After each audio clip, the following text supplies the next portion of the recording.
राज्यभरात सध्या बॅनरबाजी पाहायला मिळते। त्या संदर्भातल्या टॉप 9 बातम्या। मातोश्री परिसरात शिंदे गटाची बॅनरबाजी। राज तिलक की करो तयारी, एक अकेला सबसे भारी, फिर एक बार मोदी सरकार। शिंदे गटानं ठाकरे गटाला डिवचलंय।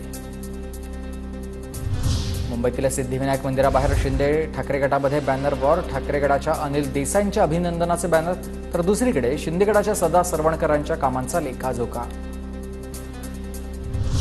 बारामतीत गोविंद बागेसमोर सुप्रिया सुळेंच्या विजयाचे बॅनर। दिल्लीच्या तख्ताला लय भारी शरद पवार असा बॅनरवर उल्लेख।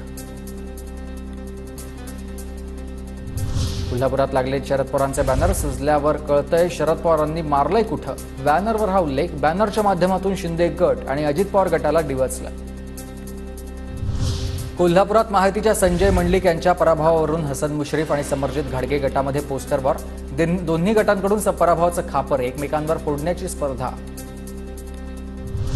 अमरावतीत बळवंत वानखडे यांच्या अभिनंदनाचे बॅनर। आमदार बच्चू कडू यांच्या समर्थकांकडून वानखडे यांना शुभेच्छा।